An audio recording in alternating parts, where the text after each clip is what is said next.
Hey,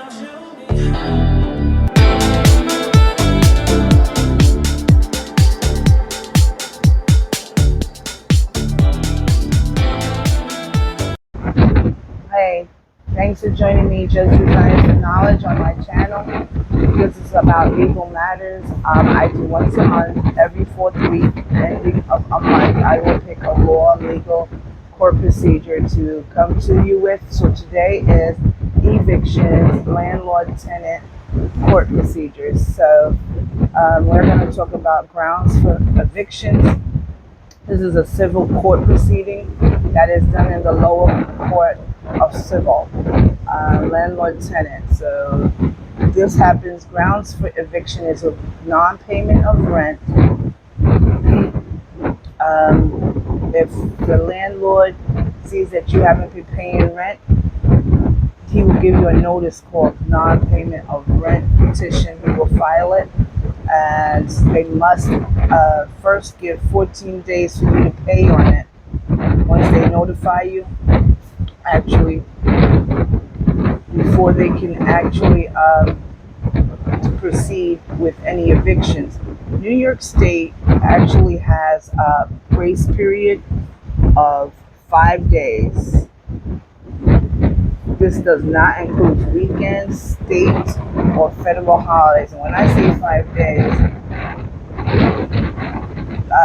the grace period would be, let's say you have rent due on the first, like most people, or whatever date your rent is due. New York State law says you have 5 grace period days, not counting the weekend, to pay before you're considered late or for non-payment. Now, if you have a stipulation with your landlord and it's in the lease between you both as an agreement, then they give you a week grace period, then you have a great landlord. But New York State only gives you 5 days when a landlord could come. After the 5 days, giving you 14 days, the landlord has to give you to pay up before he can file this petition of non-payment against you. Also, grounds of eviction is the end of lease agreements and not having a lease. This is a one that the landlords do right after, if they don't want to renew your lease for any reason, particular reason. Sometimes it's personal. It could be anything. So when the end of lease comes, or without a lease, you can actually be evicted, and you're considered a holdover tenant. So they'll file in the courts against you, and it's quicker to get rid of you because there's no lease attachment, or the lease has actually been hasn't been renewed. So you got to be careful when the lease goes up to either get a renewal if you want to stay where you are, or find a new place, because they can actually evict you based on holdover tenant, which means that you're holding over the time limit that you were supposed to be there, and the landlord may want his property back by that time. So if he hasn't discussed this to you, because some of them don't discuss most stuff, they'll just go to court when they don't get payment. And you got to be really careful when you get any notices from the courthouse to make sure you appear in any case it is, not just eviction procedures. I'm live in the Dominican Republic, and it is getting real windy, so I'm just basically going to give you the basics on landlord tenant procedures today, because this is weird, because we've been having a heat wave for 3 weeks already, and now these winds are really getting harder. So let me get through this, and I'm sorry if I'm going too fast. You can pause the tape and go back. All right. So at the end of the lease, a notice, they can actually, after, without a lease, they must give you notice of 30 days to let you know that no, they're not renewing it. They don't have to say that. They'll just tell you, I'm not renewing it and I'm giving you 30 days. So after these 30 days, your tenancy is up. So you'll be on a month-to-month tenancy. And a month-to-month is usually what a landlord does when he can throw you out at any time, there's no contract, there's no lease, there's no agreement. So the courts favor the landlords when it's a tenancy, month-to-month tenancy. So that's when you have to worry about being evicted as well. So those are grounds for eviction, or a lease violation for violating the terms of the lease in any manner or form, like you're not keeping the house clean, or you invited, had a big party and they smashed it or whatever, or you're not allowed to have as many guests, whatever the lease stipulates, that would be a lease violation if you went against it. So that's also grounds for terminating not only a lease but for eviction. All right, and of course, it can be they can actually, there's a tenant landlord law that can give you that gives them 10 days notice to fix whatever issue it is that actually was a violation to the lease, if any, or if they choose not to do that and they just want you to go because you did not follow the terms of not having a guest or whatever, or cleaning, then either one is 10 days after that to either fix the issue and find out if you're going to need to move, or if he feels, or she, the landlord, feels like, okay, you did your part, you fixed it, we're good here, then you're fine. Or vacate the premises if you're not, because then that's grounds for eviction. He can go to the court and file against you. And then the fourth reason of grounds of eviction would be illegal activity.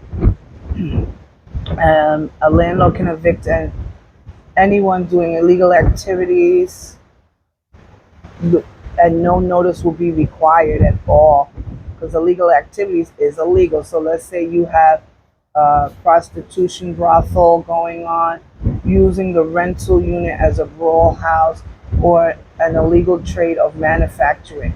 That could be drugs, which normally it is, or selling or doing any illegal activities on the properties that doesn't belong to you, as grounds of immediate eviction. They don't even have to notify you at all.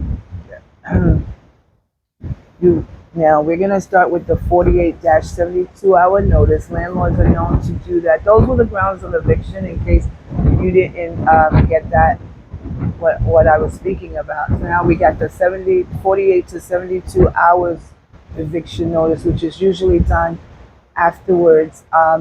What happens here is a notice of eviction on the premises is put either on your door. That's a way of serving you. They don't have to mail it out.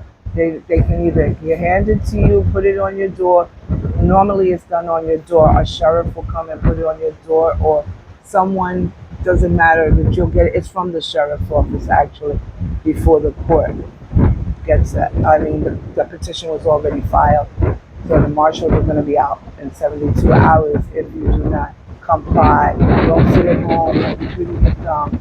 You got to go to the courthouse, follow directions and the rules on the eviction notice to see which courthouse. You don't go to any court. That's not how it works.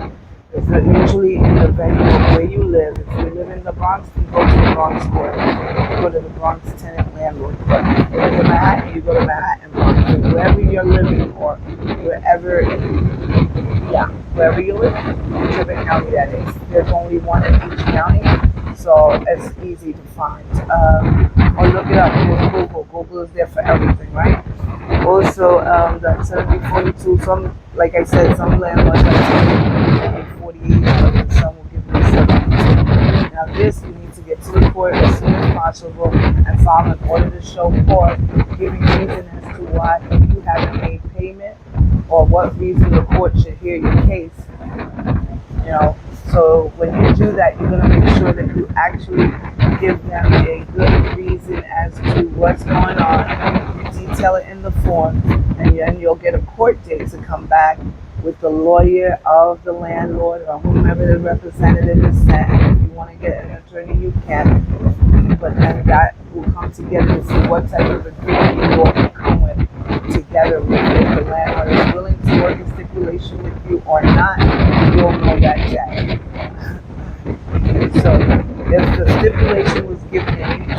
follow up the stipulation. Other remedies will come from that, and they're called lockout.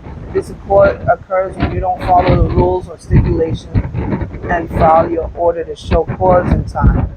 So you do not file an order to show cause. There has to be a valid, when you do, reason why you didn't follow through. Because the judge doesn't have to. The judge can actually deny any motion that to have you stay in the premises and agree with the landlord to lock you out and keep you locked out. You may be eligible to also file for something called an ex parte order, which is just you without the other party. This is not done unless there's an emergency and you need to proceed before the lockout occurs, or when the lockout occurred, during or after the lockout, or at whatever period there is an emergency. Why? Because both parties are supposed to be in agreement to see each other on a court date before the judge makes a decision on anything. The ex parte order allows you to be able to talk with the judge and see if people agree with something to bring it back to the court together without the landlord being there that day. Now, not every judge will allow an ex parte order, so you're going to need to make sure that you have you have a lot of merit on as to why this is an emergency for you. All right. Now, there's also, if you're locked out and you can't get in, the judge will also give you the opportunity to, I think you need to do this immediately, go to the court if you've been locked out, and then after you're going to file a lockout petition. The judge, that doesn't mean you're going to go back and live there. The judge will decide what happened, but you at least will be able to get your properties recovered before the landlord is able to either sell or put them out in the street. So don't allow yourself to go past the guidelines when you can take each step by step, and work it out with your landlord or vacate the premises, because one or the other is going to happen. Either way, you're going to need to speak with the landlord and go to court, because he's already filed a petition against you, which is a eviction order to have you removed by a marshal or sheriff, depending on where you live.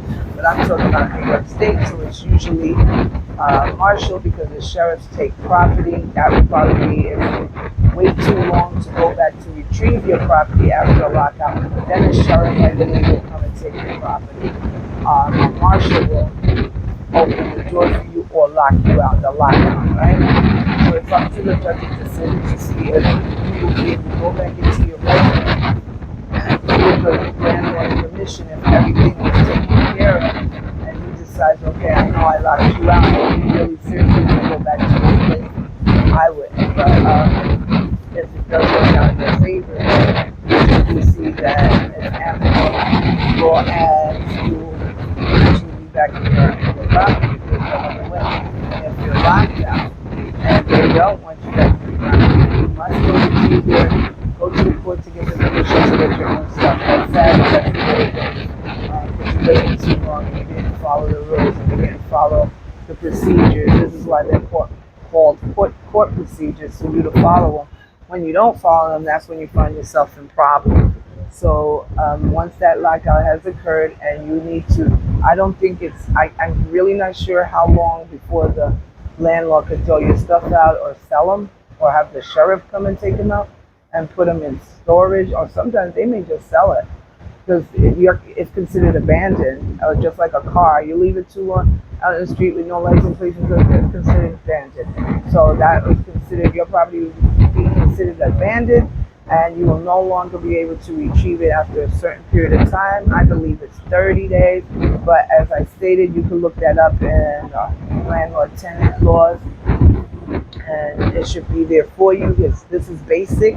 If you need any information, you can email me and I'll answer your questions, or leave the questions in my comment box, community box, or emails. Okay, don't forget to like and share as well. and subscribe if you want to see stuff like this, and if you need valid information on things. I am not an attorney. I'm only, as my disclosure is in the community, but I am not an attorney. I have worked in the court system for many years. My experience in education, hands-on, is the reason why I come out here to help others as well. I also wanted to add, if the judge finds out that something was wrongly done by the landlord and it was illegally taking place, then you will be able to go back. And sometimes that does happen.